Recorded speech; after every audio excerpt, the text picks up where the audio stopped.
Hey, what's up, guys? My name's iirix. Today I'm reviewing an uncommon. Going to be reviewing uncommons throughout the last week. It's been one full week since Pro Tour Shadows over Innistrad has happened. It's come and gone. Everybody's excited. It was nice to see that the top eight different decks. Sure, there were Esper Dragons and Esper Control, but you know what? 8 different decks, some variety. It's really nice. I like that a lot. So I figured let's take a look at some of the things and see how each deck has been able to make the most out of the most recent commons and uncommons. I don't know why I said common. They're all uncommon this week.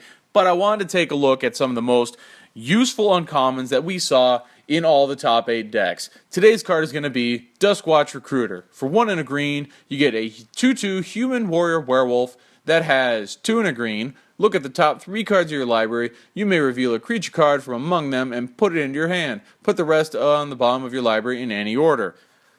At the beginning of each upkeep, if no spells were cast last turn, transform Duskwatch Recruiter. He transforms into Crawling Horde Howler. He's a 3/3 werewolf. Creature spells you cast cost 1 less to cast. At the beginning of each upkeep, if player casts 2 or more, flip him back over. We all know the flip him back over.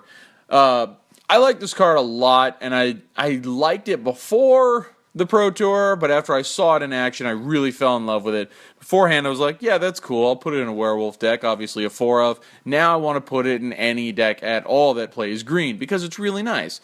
And it's nice that you can take the top 3 and pick a creature out of it. Creature is like green's thing. It's all about creatures and having lots of them, or some big ones, So it's nice to see that we got some kind of card advantage within the green and just mono green, not green blue or green black where you pay life too. So it's nice to see that.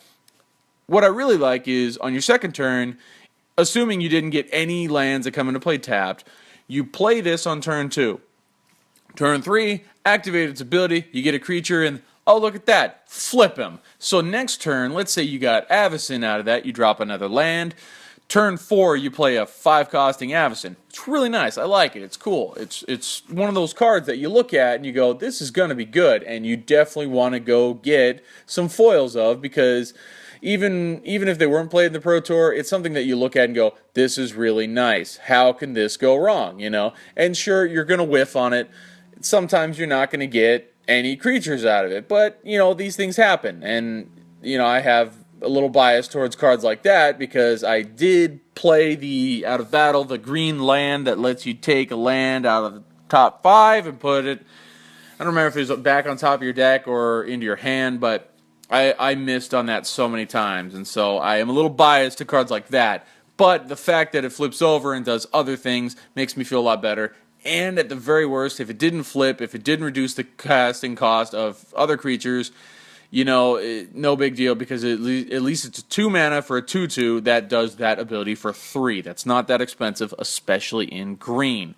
That's why for draft, I'm going to have to say the Duskwatch Recruiter gets a 3.5 for obvious reasons. I've already stated them there. It's a very straightforward card. It's green, it's card advantage, and later, it makes things cheaper in a color that accelerates mana. It's nice. Draft, how do you pass it? Obviously, if it's late in the draft, you pass it because it's not your colors. But mid-draft, almost want to splash it, because if that's being passed around, green looks pretty available. Standard a 3.5, because Bant Company is a really big thing right now. I have heard a few of my associates, friends, whatever you want to call them, they're looking at a Jund Company. I don't know if that's going to work as well as Bant Company, but whatever. Modern a 3 because it's green, card advantage. I don't know if you're going to see a lot of them playing in there in Modern, but I do like how creature spells cost 1 less. You can probably abuse that in Modern. EDH at 2.5, still green, card advantage. Every format we look at it, it's green, card advantage, and I like it. So that's what I have to say about Duskwatch Recruiter. I know EDH is very quick and brief. It's a small creature. It makes other creatures cheaper. It's green, card advantage. It's really all I like about it in EDH. So that's what I have to say about Duskwatch Recruiter. You got a different opinion? Let me know down below. You want to hear future reviews? Subscribe to the channel. Doesn't cost you a thing. It's free.